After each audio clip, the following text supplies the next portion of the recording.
I had a camera crew excuse me, filming a precision landing system we were putting in on our dry lake bed at Edwards Air Force Base. Другое наблюдение, непосредственно которое было проведено, это наблюдение, которое было зафиксировано на пленку нашим оператором. Это приземление неопознанных объектов в районе нашей военно-воздушной базы Эдвардс. Это в каком году? Which year it was? 1957. 1957. Это было в 1957 году. This camera crew had both a still camera and movie camera, and they were filming the work that had been done on the installation. Ну вот это было достаточно хорошо зафиксированное явление. У нас были как камеры, стоящие неподвижно, сфиксированные камеры, также были камеры, подвижные камеры, и so there were a few cameras that registered. Yeah. Там были несколько камер, которые зарегистрировали. Значит, люди держали камеру, и достаточно хорошо зафиксировали its landing. Yeah. And a saucer came right in over their head. Значит, блюдца попали в поле зрения. Put down 3 little landing gear. Затем они зависли и опустились вниз on 3 landing gear. You extended опоры, 3 опоры. Нет, 3 landing. 3 port or 3 different landing places? No, 3 landing gear that's land with. Extensions below the ship. Они выпустили себя треноги, опустились на треноги. Да. And landed on the dry lake bed.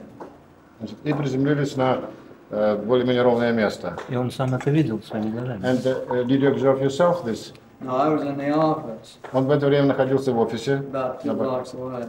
Приблизительно на 3 кварталах от, то есть 3, значит, 3 здания от этого места. They started walking over towards the saucer, filming all the time. Ну вот операторы, они шли по направлению к этим блюдцам, и они проводили непрерывное наблюдение, все время фотографировали, держа камеру в руках. Один был объект или несколько? There were a few objects or only one? One. Один объект. Вот тут вот в интервью говорится, что As they один. got quite close, he lifted up, put the gear up into the gear well. Затем он слегка приподнялся, вобрал в себя эти самые ноги, подогнул их и стремительно ушел наверх. They came back into my office. The cameraman came in my office. И вот это операторы пришли в мой офис, Told me what had happened. сказали, что случилось. I told them to get the film developed as soon as they possibly. Я приказал как можно скорее проявить пленку. And then I had to look up in our Air Force regulation book. Затем я заглянул, так сказать, в наши секретные книги, инструкции, что с этим надо делать. And call headquarters and find out what to do. Значит, я позвонил и, значит, стал смотреть, что, собственно, я должен делать с этим. And I was told that I was, when the film came back to my desk. Мне было сказано проявленный фильм положить снова в мой ящик, мой стол. That there would be a man there to put it in a courier pouch. И сейчас они пришлют человека, который немедленно возьмет этот фильм. And that our commander's own personal jet was standing by to carry it to Washington. И вот в это время был прислан специальный самолет, специальный, значит, реактивный самолет с соответствующим, значит, человеком, с конвоем. И фильм был взят и вывезен в Вашингтон непосредственно. I looked at the film. It was excellent film. The negatives were beautiful. Но я, значит, взглянул, пока он у меня был в руках, посмотрел его. Это был прекрасный фильм, замечательный. Чудные негативы были. Put it in the pouch and sent it to Washington. Посмотрел его, ну, запаковал и отправил в Вашингтон. Now, 2 weeks ago. Затем, 2 weeks after that. 2 weeks ago, just 2 weeks passed. About 2 weeks passed, the gentleman called me. А прошло 2 недели, и джентльмен позвонил мне. And said, due to our Freedom of Information Act, that he had gotten copies of this film after all these years, and it's now available. 2 недели как раз тому назад, 2 недели только тому назад. Вот теперь, вот именно сейчас, 2 недели тому назад мне позвонили в Вашингтон и сказали, значит, сейчас эти копии могут рассматриваться, они становятся доступными. Да. And so it was only 2 weeks ago when this copy could be available. Yeah. Did you see them? No, I haven't yet. Но он пока что не видел эти копии. So А что он увидел вот на фильме? But can you describe what did you see at these negatives of these copies? What was there? There were pictures of this saucer coming in, И там было видно как раз картинки этих приближающихся тарелок. Одна standing in тарелка. landing gear. Потом они, тарелки, потом, значит, постановка тарелки на треугольный трипод. Touching down on them. Значит, зафиксирован момент прикосновения к земле. And then there were pictures of him lifting out, putting the gear back up. Затем было видно достаточно хорошо, как тарелка приподнималась, подгибались ноги, и, значит, как она уходила наверх. It was all clear, visible, yeah? Yeah. Арсений, And so you did see that just after it landed, yeah? Yeah. Just it was minutes after it all happened, when they developed the Yeah. film and gave it to you. Mhm. And so now it could be available back from Washington for the people to see, I think, yeah? Who has the phone number?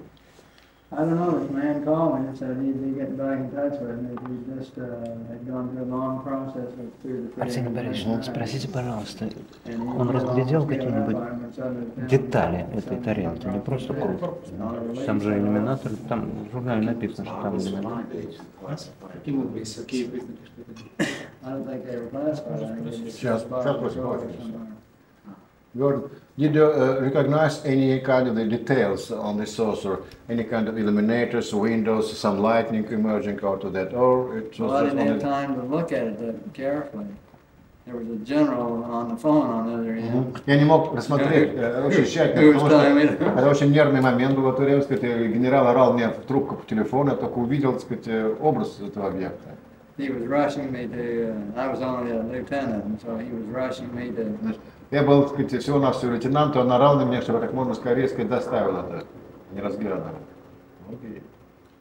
Очертания четкие, But, как технического сооружения. But it was evident that it was technical construction. right. It was not anything smooth, Энергетика, smeared, плазма, там, not a plasma sheath, not. It was some kind of definitely, deliberately produced construction. Looked like, just a metal, aluminum or stainless or Он выглядел, platinum or something. он выглядел как четко металлический metal. That means it was really shining, or Yeah, it was shining. значит, видно было, как сам корпус такой издает металлический блеск.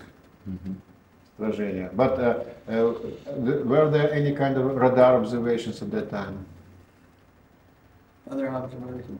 Other than radar observations. Oh, no, we didn't even have radar at Edwards and like Вот тогда, так сказать, мы их не имели. Тогда их Радары. еще не было, наверное. Нет, у меня были радары, но мы их не использовали. Радары были во время войны, да. У них уже были система раннего обнаружения, какая-то система, которая за окружающей обстановкой наблюдает, воздушной обстановкой. Она должна была зарегистрировать, если это металл, стандартной земли. Was it any early warning, any kind of the precursors, any kind of the observations of this identified object when it came to the territory of the base? No, nothing. Нет. No records for the radar vision of before. No, but during that same time period, not more than 2 or 3 weeks previous to that, 2 very good friends of mine pulled up alongside one out on the airways that the radar had asked them to close and identify coming into Albuquerque. Mm-hmm. And they closed and pulled right alongside me. It was a very large metallic saucer emitting no exhaust contrail, no exhaust trail.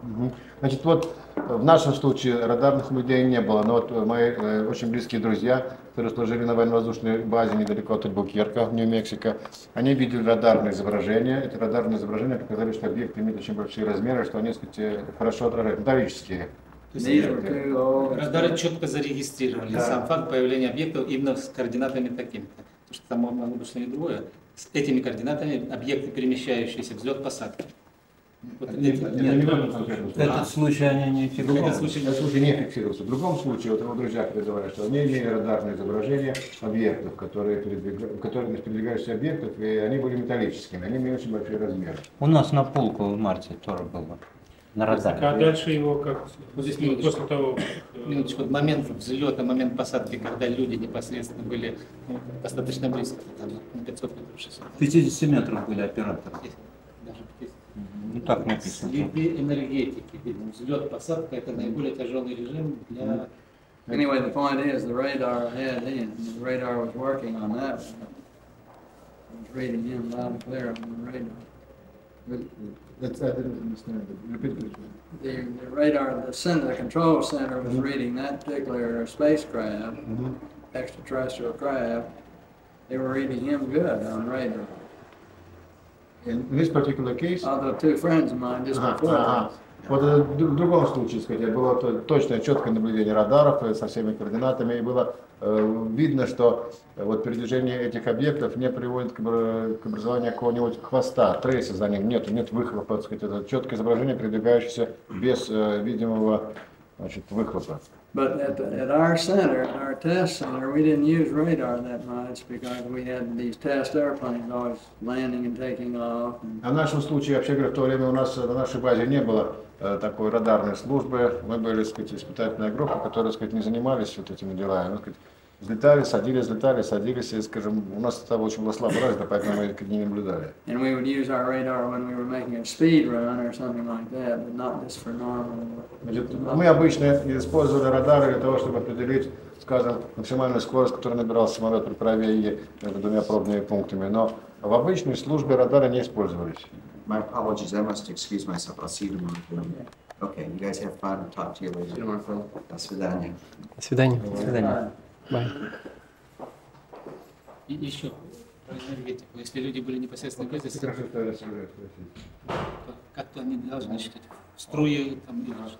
The question concerning the impact of these objects on the people observing them and making the photographs or making the movie, because it's quite a high amount of the energy for these objects to ascend, to rise. They should release some kind of energy, and we know from the stories that people in this moment of the descending or in the lifting, people feel some kind of stress, some kind of the shock, some kind of the energy input or energy effect on them.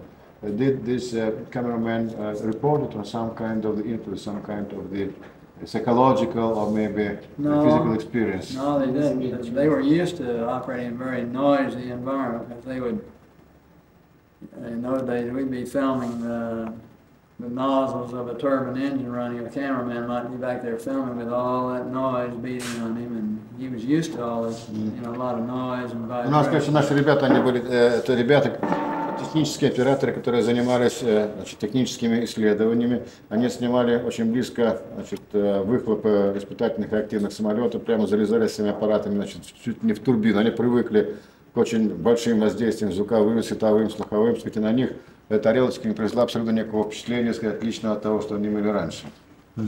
We used to have a lot of trouble with the people having all kinds of noise trouble from Saturn V, when the Saturn V would take off.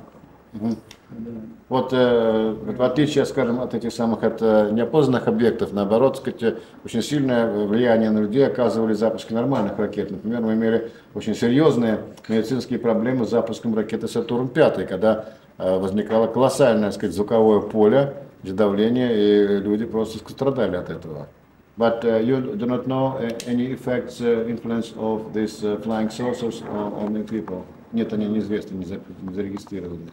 They never reported any problems from it. Никогда не слышали никаких проблем, которые возникали, так сказать, у контактеров, у свидетелей.